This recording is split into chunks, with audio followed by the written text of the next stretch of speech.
Terima kasih saya ucapkan kepada ibu-ibu dan bapak yang mana di sini mau meluangkan waktunya di acara inseminasi. Sebelum kita melanjutkan terlebih dahulu, saya ingin pembelajaran ini untuk diterangkan ibu bapak dimulai dengan doa. Saya persilakan kepada Pak Sofyan untuk memimpin doa.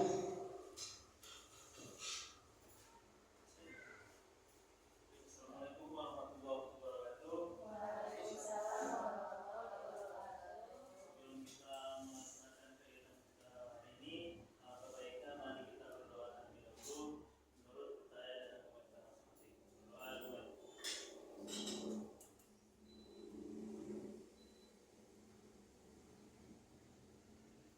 Selesai. Terima kasih saya ucapkan kepada Pak Sofyan yang telah mau memberi doa untuk kita semua. Nah, sekarang saya ingin memperkenalkan saya adalah Rahma Nasution. Saya adalah calon guru penggerak angkatan 10 dan di sini saya ingin memperkenalkan fasilitator saya bernama Ibu Diana Sucelia. Dan pengajar praktik saya adalah Bapak Yogi Gunawan.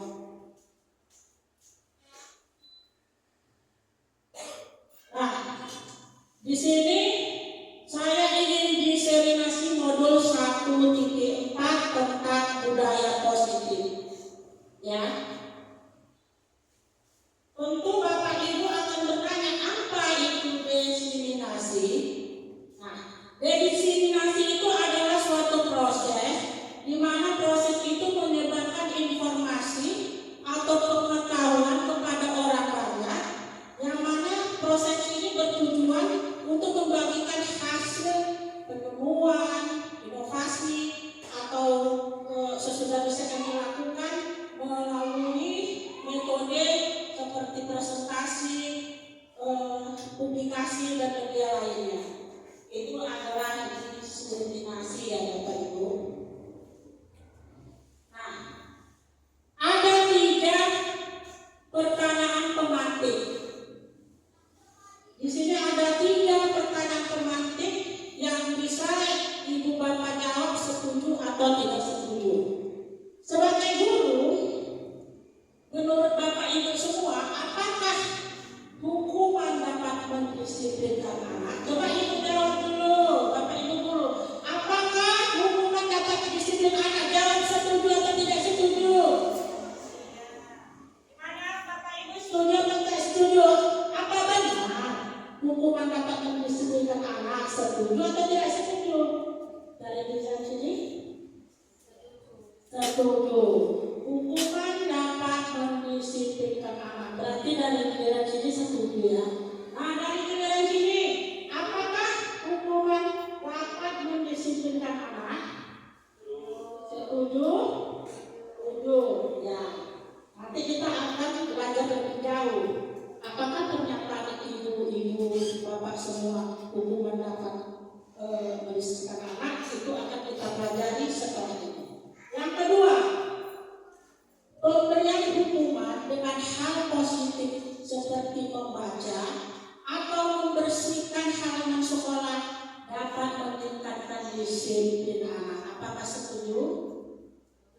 Setuju. Kalau di sini setuju. Oke, berarti setuju buat-buatnya ya. Yang ketiga, apakah kita dengan memberi penghargaan dapat meningkatkan motivasi belajar anak? Setuju. Setuju. Berarti dari ketiga pertanyaan pemantik ini Bapak Ibu semua mengatakan setuju ya Bapak Ibu? Nah,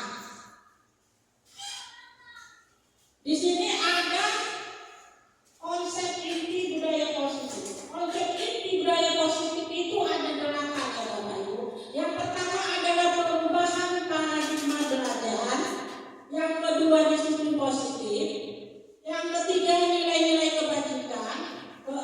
kebutuhan dasar.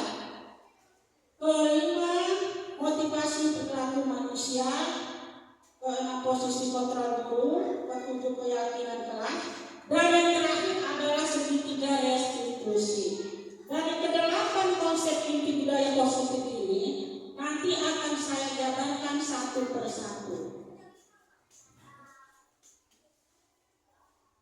Nah, ini ada ice breaking. Di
paradigma belajar. Karena selama ini kita sebagai guru yang kita lakukan itu adalah pembelajaran itu berfokus pada kita sendiri. Itu aja, pada kita sendiri selama ini yang kita lakukan. Nah, untuk karena perkembangan zaman dan sekarang adalah sudah merdeka belajar. Ternyata pembelajaran yang sekarang kita lakukan itu harus berfokus pada murid, bukan pada kita lagi berfokusnya, tetapi pada murid. Kenapa? Karena kita sebagai guru harus bisa mengetahui kebutuhan apa yang ada pada murid, sehingga kita bisa dengan mengetahui atau memerdekakan murid itu. Jadi bukan berfokus pada kita, tapi berfokus pada murid. Karena setiap murid itu pasti mempunyai perbedaan kebutuhannya, ya. Tidak ada yang sama semua kebutuhan murid. Setelah tercipta kebutuhan pada murid, sehingga menghasilkan murid itu menghasilkan profil pelajar Pancasila. Nah, profil Pancasila itu ada 6. Nah, pertama adalah beriman dan bertakwa pada Tuhan Esa dan berakhlak mulia. Kemudian ada bernalar kritis, gotong royong, beraneka ragam, kreatif, dan mandiri. Nah, dari pembelajaran perubahan paradigma ini yang setelah kita lakukan berfokus pada murid, inilah yang murid yang kita harapkan. Dia harus mempunyai profil pelajar Pancasila. Nah, yang kedua, di sini adalah disiplin positif. Disiplin positif ini tujuannya disiplin positif untuk murid ini adalah untuk menanamkan nilai-nilai kebaikan pada murid. Nah, dengan adanya disiplin positif ini, murid itu sudah tertanam rasa untuk melakukan kebaikan. Dia bukan melakukan kebaikan itu berdasarkan ancaman, bukan. Berdasarkan takut, bukan. Apalagi berdasarkan sokongan, bukan. Tetapi sudah tertanam nilai-nilai positifnya, sehingga murid peserta didik yang kita inginkan akan menjadi seorang murid yang mempunyai motivasi untuk menjadi lebih baik. Itu adalah tujuan dari disiplin positif. Kemudian ada yang ketiga, nilai-nilai kebajikan. Nah, nilai-nilai kebajikan itu di sekolah kita sebenarnya sudah kita lakukan, yaitu ada nilai kebajikan yang ada di profil Pancasila, yang mana di situ adalah beriman dan bertakwa pada Tuhan Yang Esa. Dia ada gotong royong, mandiri, kreatif, menghargai, antusias empati, keingintahuan. Kemudian di sini nilai kebajikannya adalah sebagai pendengar yang aktif, lurus hati, dan memberikan yang terbaik bagi dirinya. Yang ketiga, di sini ada gambar tentang anak murid kita, yang mana selama ini mereka ini sudah melakukan sebagian dari profil Pancasila dengan melakukan piket kelas. Berarti murid-murid kita ini di sini sudah ada rasa gotong royongnya, mandirinya, tanggung jawabnya. Dan di sini ada murid menyalahkan gurunya, berarti dia ada rasa menghormati kepada gurunya. Kemudian di sekolah kita juga ada keagamaan, yang mana di sini dengan keagamaan ini kita menginginkan murid kita dia beriman dan bertakwa dan berakhlak mulia. Nah, yang keempat, kebutuhan dasar manusia. Setiap manusia itu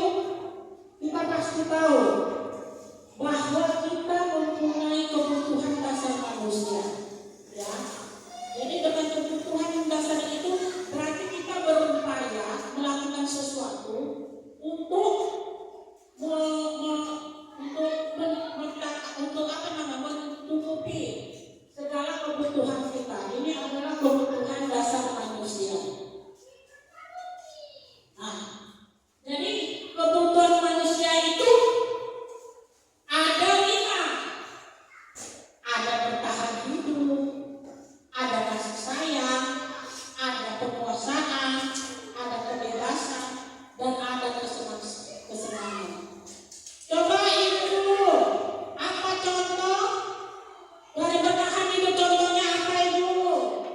Bertahan hidup contohnya apa? Iya, makan. Kalau nggak makan kita nggak bisa bertahan hidup ya. Apalagi untuk bertahan hidup apa ya? Contohnya pakaian, betul. Dan untuk kasih sayang, contohnya apa? Dapat perhatian, dapat diterima orang banyak. Kan itu ya Bu. Sementara penguasaan contohnya apa Bapak Ibu? Penguasaan seperti ingin dihargai, ingin jadi pemimpin. Kebebasan contohnya apa? Kebebasan. Tidak ingin diatur, ingin mandiri itu kebebasan. Dan kesenangan contohnya seperti apa? Ya, yang bermain, humor, itu merupakan suatu kebebasan. Ini ada contohnya nih. Ini ada contohnya. Contoh bertahan hidup ada makan, pakaian, tempat tinggal, ya, dan keamanan.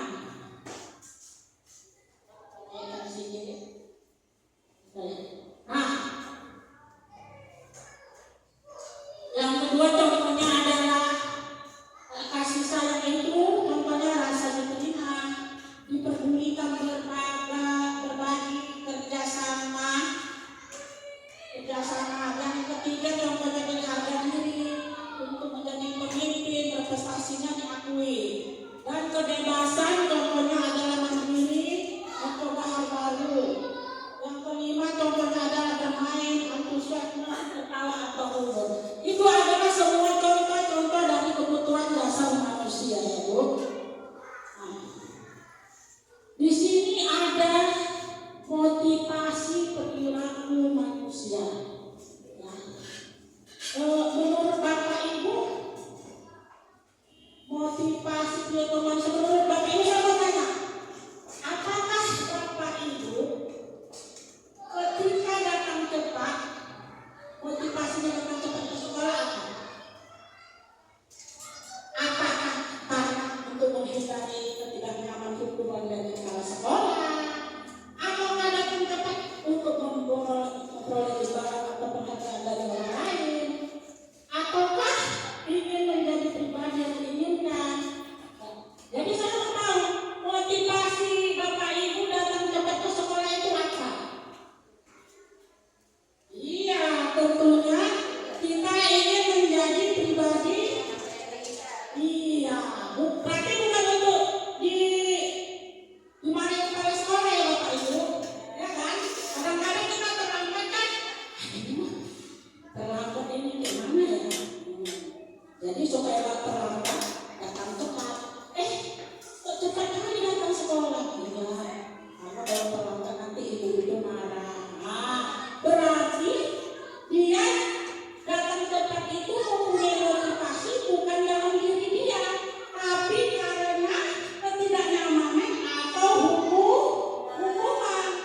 Nah, bukan motivasi dia datang cepat untuk diri yang cerai, bukan. Berarti untuk menghindari hukuman ya Bu. Nah, di sini ada hukuman, sanksi, dan restitusi. Hukuman dan konsekuensi menurut Bapak Ibu sama tidak? Tidak. Kalau menurut Bapak Ibu ini sama enggak? Sama enggak hukuman? Ini hukuman, ini konsekuensi. Kita bicara ini dulu, hukuman dan konsekuensi sama enggak? Ada yang bilang sama, ada yang bilang tidak sama ya. Jadi di sini ada hukuman, konsekuensi, dan restitusi. Hukuman dan konsekuensi itu tidak sama. Kenapa tidak sama? Karena hukuman itu dibuat hanya satu arah. Hanya satu arah. Contohnya peraturan dibuat oleh guru untuk muridnya, itulah hukuman.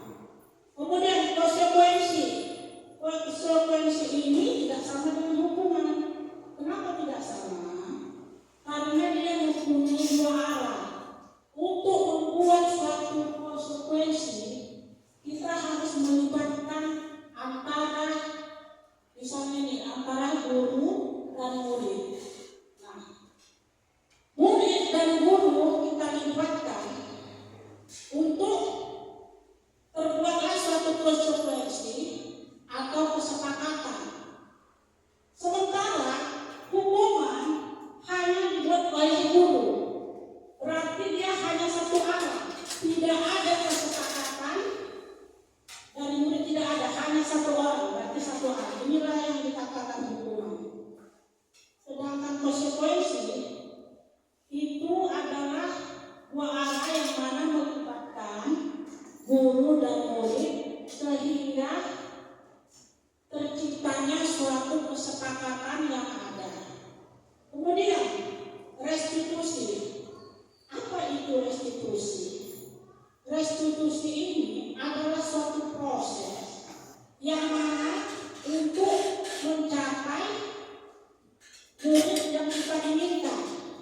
Ya, jadi dalam suatu sekolah atau kelas pasti kita akan membuat hukuman, pasti tentunya nanti kita akan membuat konsekuensi. Dari hasil konsekuensinya akan ada proses yang bernama restitusi. Ya, nah, jadi hukuman itu ada pengertiannya murid atau anak belajar menyembunyikan kesalahannya. Nah, disembunyikannya kesalahannya. Kemudian dia dampak pada murid itu merasa marah, bersalah. Dengan kita memberi hukuman pada murid, inilah dampaknya. Kita beri hukuman. Kita ini hukuman sepihak kita berikan kan. Dampaknya pada murid ini, dia ada rasa marahnya. Oke lah dia terima dia dihukum. Tapi dampak dari hukuman itu, dia ada rasa marahnya, rasa bersalah, rasa rendah diri terhadap orang-orang yang melihat dia ketika dia melakukan kesalahan dan dapat hukuman. Ini adalah pengaruh dari hukuman. Serta kalau konsekuensi, murid atau anak belajar mematuhi peraturan. Yang kedua, mencoba mengendalikan anak dengan menggunakan penguatan positif. Nah, di konsekuensi nanti, di sini kan melibatkan antara guru dan murid. Nah, dilibatkan murid dan guru sehingga terjadi kesepakatan kedua belah pihak, sehingga di situ ada kehilangan hak atau waktu jeda untuk diri sendiri. Sementara di sini tadi restitusi sudah saya katakan ini adalah suatu proses yang mana proses itu untuk menghasilkan murid yang kita inginkan, sehingga murid itu memahami, memiliki kontrol atas tindakan mereka sendiri. Ini oleh pelatih. Sekarang coba kita lihat ke depan. Mari berlatih hukuman atau konsekuensi. Nah, yang pertama, lari mengelilingi lapangan sekolah 2 kali karena terlambat hadir di sekolah. Ini istilahnya kita berikan pada murid. Apakah ini kita beri hukuman atau konsekuensi? Hukuman. Ibu dari sini?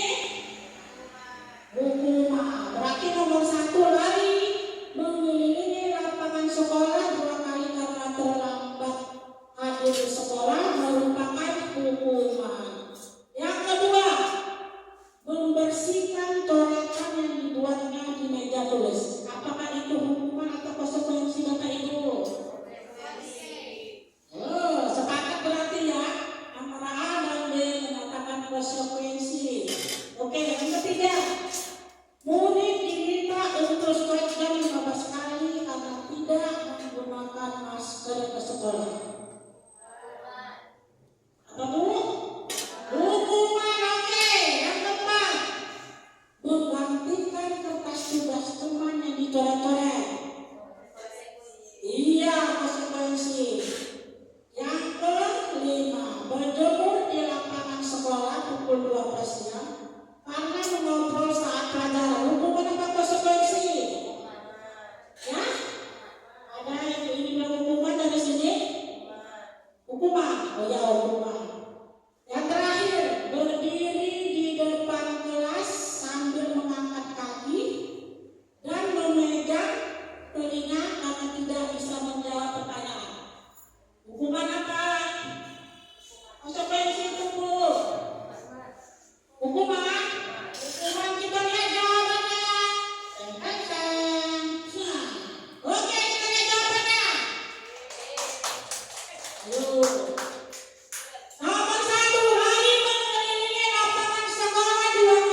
balik semua posisi kontrol ini,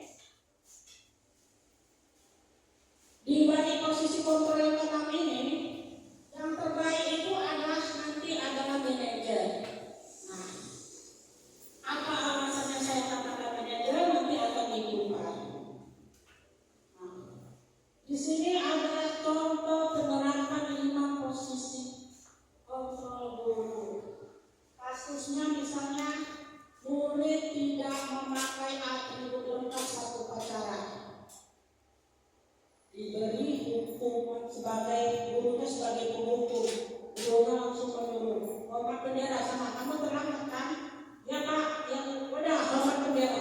Berarti posisi kontrol guru terhadap muridnya itu adalah sebagai penghukum dengan mengatakan pada muridnya hormat bendera selama 1 jam.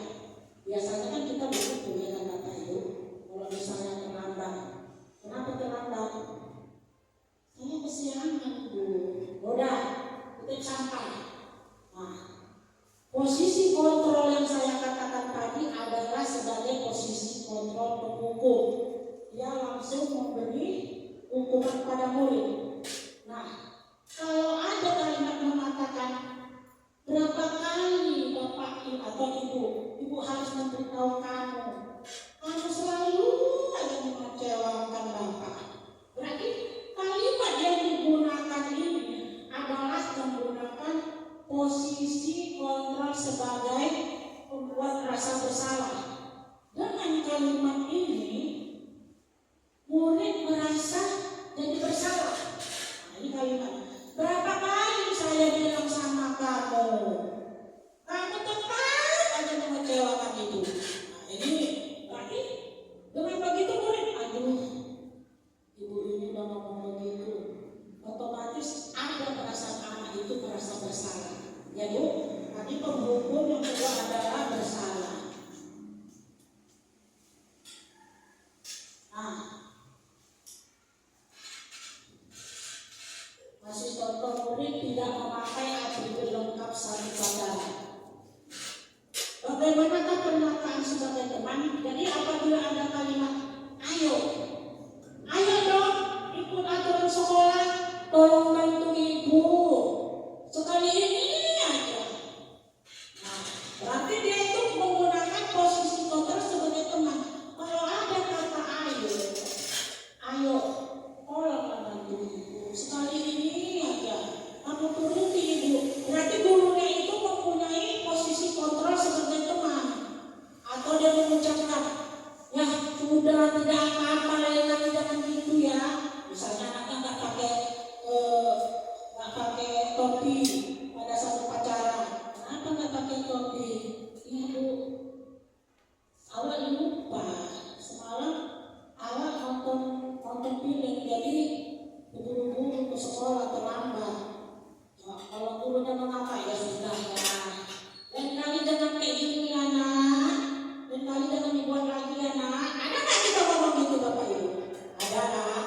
Nah, berarti posisi kontrol yang kita gunakan itu adalah sebagai teman. Atau kita gunakan nggak apa-apa lah, kali aja ya. Tapi kalau nanti jangan begitu lagi ya. Nah, itu sebagai teman.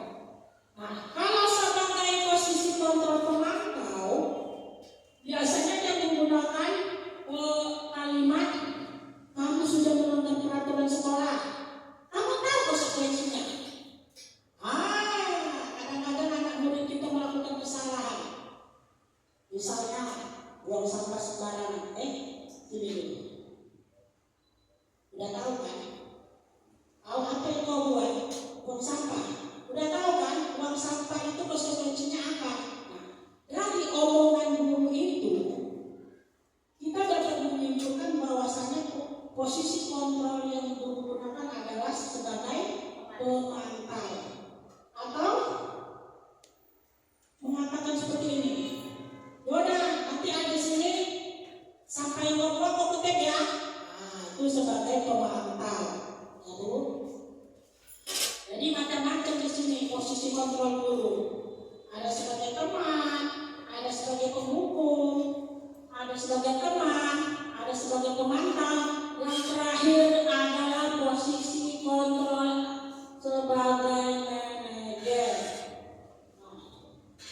Di posisi kontrol sebagai manajer ini, seorang guru pasti menggunakan kalimat, apakah kamu tahu kesalahanmu? Nah itu biasanya. Inilah kalimat-kalimat yang digunakan pada saat posisi kontrol. Misalnya tadi dia tidak memakai atribut lengkap satu upacara. Jadi kita tanya, kenapa nak kata dia atribut dasi? Iya bu, tadi mana dasi awal? Bilangnya. Jadi sebagai guru seharusnya menggunakan kalimat, apakah kamu tahu kesalahan di mana? Tentu si anak merasa ini. Iya, aku salah. Ada perasaan bersalah.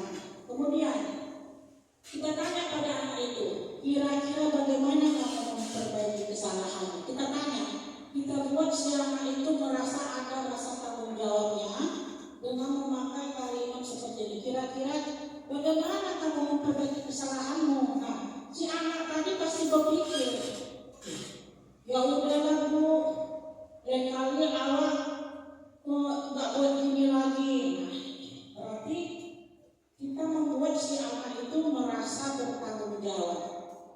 Di dalam posisi kontrol ini, posisi kontrol manajer inilah yang akan kita terapkan untuk anak didik kita.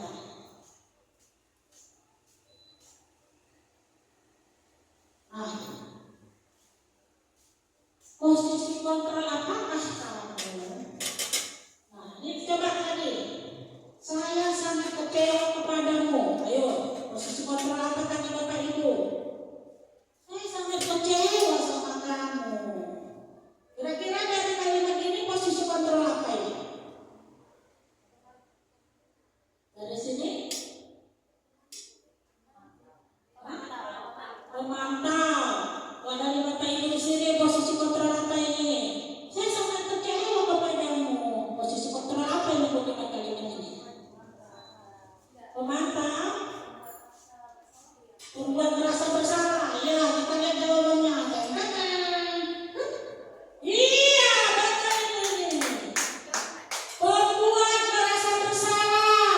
Ayo kita berikan apresiasi pada Ibu Siti. Mantul, mantul. Mantul, mantul. Mantul, mantul. Mantap, betul. Ayo, tepuk tangannya. Ya, jadi dengan posisi seperti ini, saya sangat kecewa kepadamu. Kira-kira guru itu kan ibu ini jadi gak enak awalnya. Otomatis dia merasa seperti itu kan Bu. Kenapa?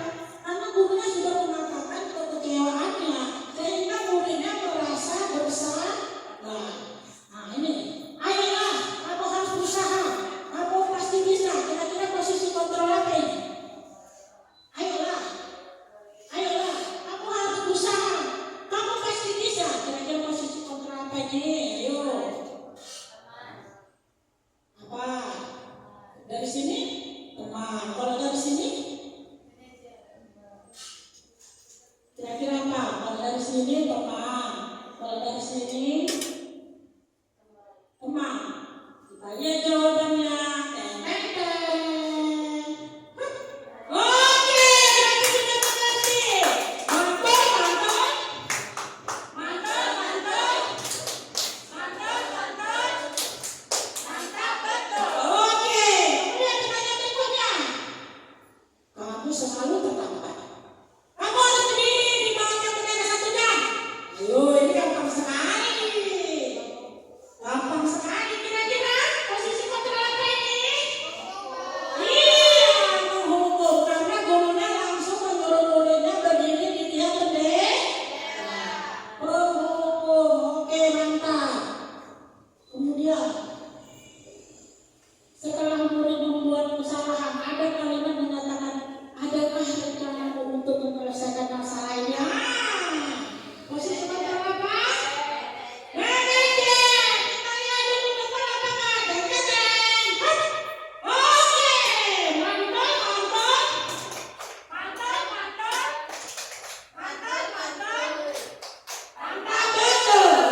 bapak-bapak, pintar-pintar, cerdas.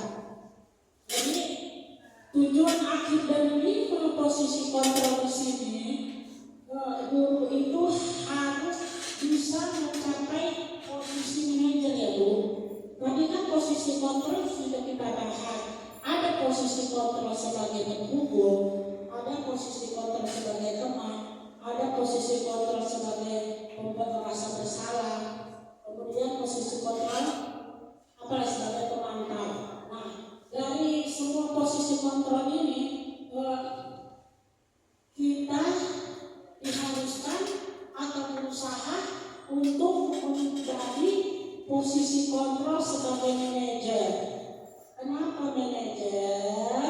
Karena dengan posisi kontrol kita sebagai manajer, kita pas jadi gimana ya, murid yang kita hasilkan itu akan merasa bertanggung jawab pada dirinya, dan dia akan berusaha untuk memperbaiki tingkah laku dan sikapnya. Itulah yang kita harapkan di posisi manajer ini. Ini ada keyakinan kelas. Di sini ketujuh ada keyakinan kelas. Mengapa keyakinan kelas? Mengapa bukan peraturan? Mengapa bukan peraturan kelas? Kira-kira beda apa sama peraturan kelas dengan keyakinan kelas? Ini ada pertanyaan. Mengapa keyakinan kelas? Mengapa bukan peraturan kelas? Sama nggak peraturan kelas dengan keyakinan kelas? Hah? Sama nggak dulu? Beda ya. Kenapa beda? Kenapa beda? Tadi kan sudah saya jelaskan.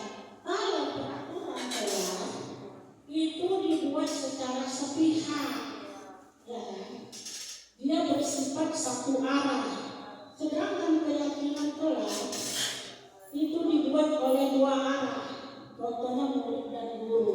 Sehingga dengan keyakinan kelas ini akan dihasilkan suatu kesepakatan yang harus dipenuhi. Nah, inilah dia keyakinan kelas. Nah, di dalam keyakinan kelas ini mempunyai tujuan kebajikan dan prinsip-prinsip yang disetujui bersama semua oleh anggota kelas. Kenapa? Karena sudah disepakati bersama-sama, ya. Jadi murid itu akan termotivasi, bukan hanya sekedar mengikuti aturan saja, ya. Dia ada motivasi. Nah, ini dia peraturan kelas. Biasanya kita kan melakukan peraturan kelas, ya. Contoh yang pertama, kembalikan barang ke tempatnya. Itu kan merupakan peraturan kelas. Nah, kalimat positif dari kembalikan barang ke tempatnya itu apa? Bertanggung jawab, berarti memiliki rasa bertanggung jawab. Inilah keyakinan kelasnya. Jadi keyakinan kelasnya itu adalah bertanggung jawab. Dilarang mengganggu orang lain. Kita kan berperaturan dilarang mengganggu orang lain. Tapi kalimat positifnya apa? Saling menghormati. Saling menghormati itu tidak boleh mengganggu orang lain, tidak boleh menginjak temannya. Jadi kalimat positifnya adalah saling menghormati. Kemudian dilarang melakukan kekerasan. Nah, kalimat positifnya apa? Keamanan, saling menghormati. Kemudian ada dilarang menggunakan narkoba. Apa kalimat positifnya? Untuk kesehatan. Jadi di kondisi kesehatan. Keenam, bergantian atau menunggu giliran. Berarti kalimat positifnya adalah menghormati orang lain atau berempati. Dilarang merokok. Untuk apa? Untuk kesehatan. Atau kalimat positifnya kesehatan, menghormati orang lain. Gunakan masker untuk kesehatan. Berjalan di koridor untuk keamanan dan keselamatan. Itu adalah kalimat positifnya untuk keyakinan kelas yang akan dibuat. Ayo, mana ada gambar ini? Kira-kira, ayo. Gambar apa nih Bapak Ibu? Hah? Ayo, gambar apa ini? Gajah? Gajah, kita lihat. Kita lihat dulu. Gajah apa gajah? Gajah.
guru untuk menghasilkan murid yang mandiri ya Bapak Ibu dan bertanggung jawab. Nah, ini dia segitiga restitusi.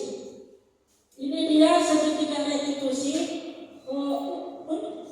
Oleh karena segitiga restitusi ini, apabila murid kita melakukan kesalahan, kita menggunakan segitiga restitusi. Yang pertama yang kita lakukan adalah menstabilkan identitasnya. Kita stabilkan dulu.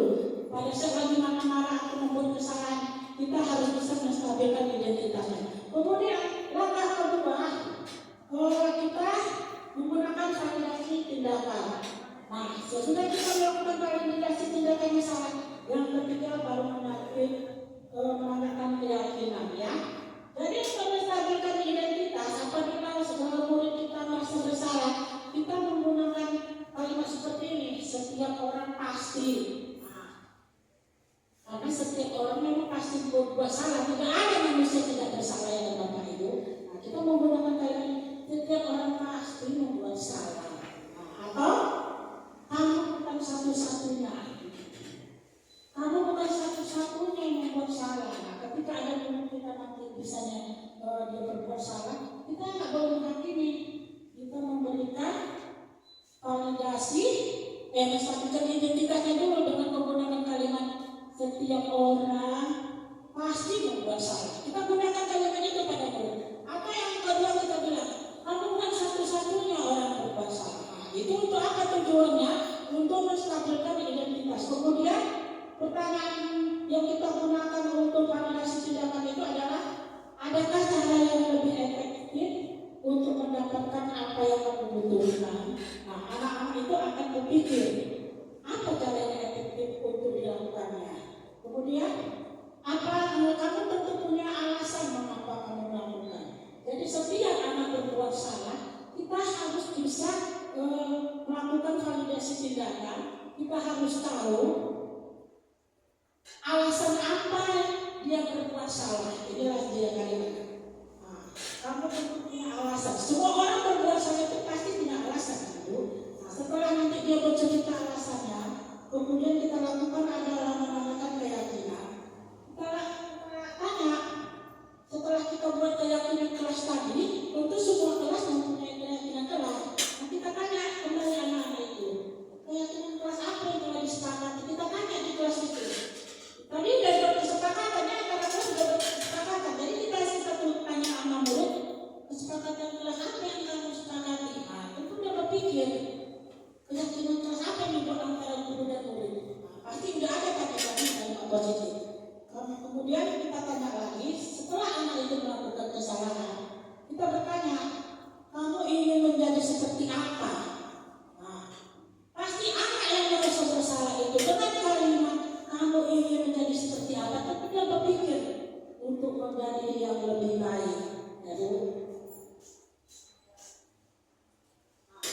inilah dia kalimat-kalimat menstabilkan identitas. Berbuat salah itu wajar. Kalimat menstabilkan identitas. Tidak ada manusia yang sempurna. Ibu juga pernah kok melakukan itu. Nah, ini untuk menstabilkan identitas anak.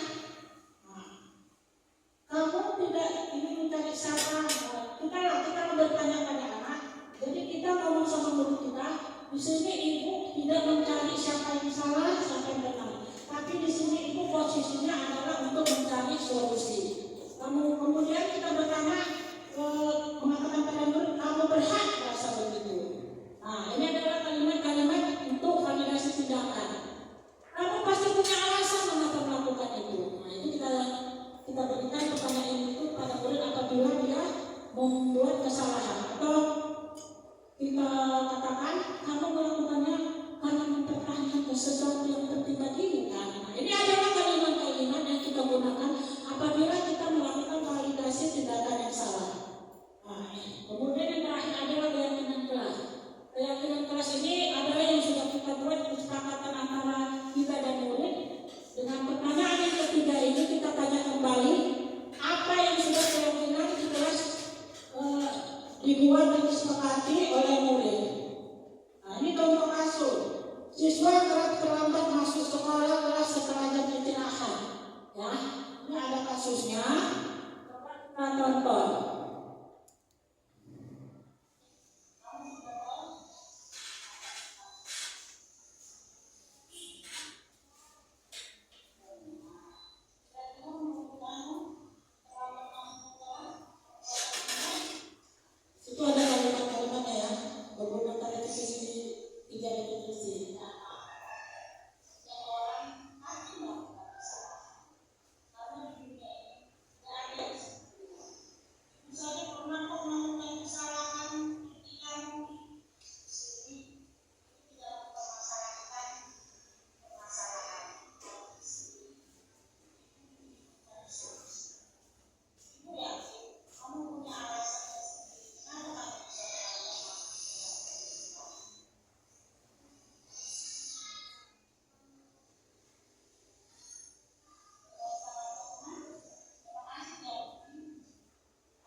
Tidak jelas.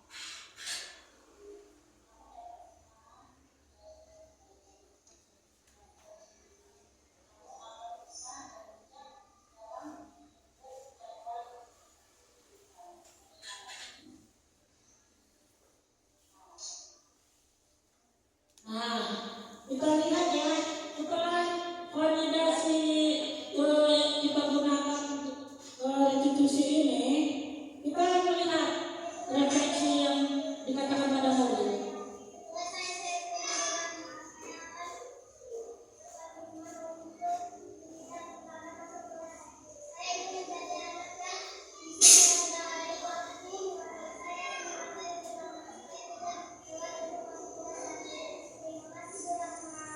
Nah, ini adalah validasi refleksi setelah kita melakukan 3 restitusi ya Bapak Ibu. Kemudian kita masuk refleksi. Nah, kita masuk refleksi. Di sini ada 3 pertanyaan refleksi yang mana Bapak Ibu tadi sudah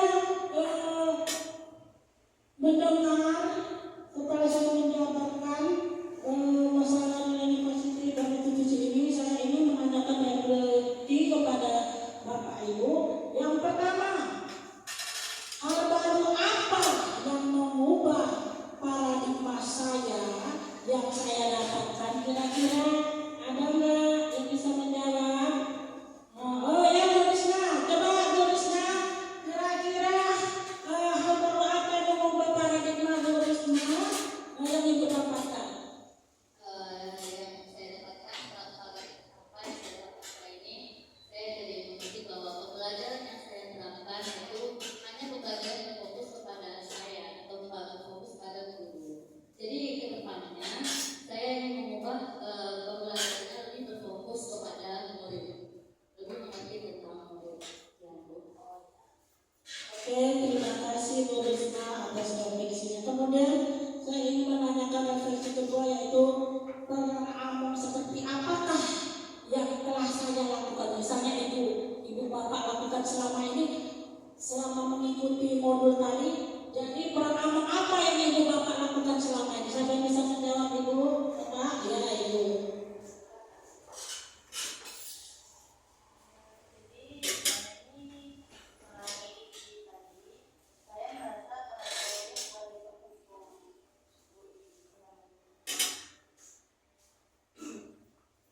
Yang ketiga refleksinya, saya akan menjadi Among yang seperti apakah setelah mengikuti modul ini. Jadi setelah modul ini sudah kita ikuti, peran Among seperti apa yang Bapak Ibu inginkan? Ada yang bisa menjawab Bu? Oke, Bu Sisi silakan. Terima kasih Bu atas kesempatan yang telah diberikan kepada saya. Berdasarkan pemaparan yang Ibu sampaikan pada modul hari ini, saya akan menjadi Among seperti apa setelah mengikuti modul ini. Tentunya saya akan berusaha menjadi seorang manajer dalam kelas saya nantinya. Terima kasih. Terima kasih saya ucapkan pada Bu Siti yang mana refleksinya setelah saya menyampaikan modul ini. Jadi peran yang akan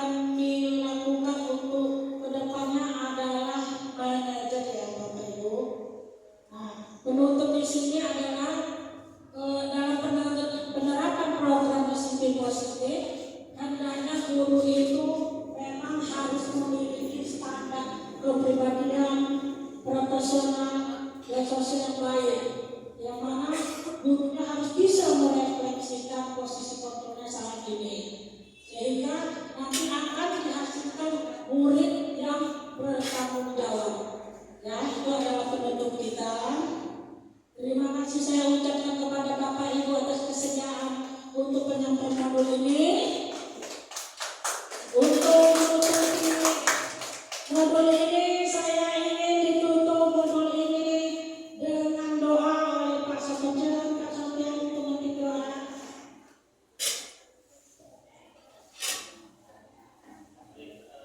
Untuk kita pada hari ini, mari kita berdoa dan masing-masing selesai.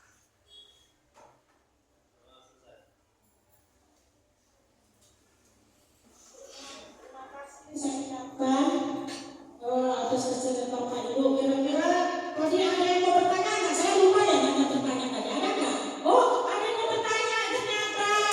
Saya lupa, maaf ya Bu, saya udah ditutup. Saya bertanya dulu, ada yang mau bertanya. Silakan Bu, apa kira-kira pertanyaannya? Sebelumnya terima kasih telah memberikan kesempatan kepada saya untuk bertanya. Tadi kan posisi kontrol sebagai guru ada sebagai pendukung, sebagai manajer, sebagai pemberi yang bersalah. Jadi di sini saya ingin bertanya, apakah ada dampak sebagai guru, sebagai posisi kontrol itu sebagai pendukung? Terima kasih. Terima kasih saya ucapkan kepada Bu Sarah. Yang mana tadi Bu Sarah menyampaikan dari modul ini apa dampak dari posisi kontrol ketika guru menggunakan posisi kontrol itu sebagai pendukung. Jadi kita sebagai guru itu posisi kontrol apabila kita gunakan adalah pendukung itu membuat dampak kepada anak didik kita. Dampaknya menjadi dia melakukan sesuatu itu karena takut dimarahin, karena takut diberi hukuman.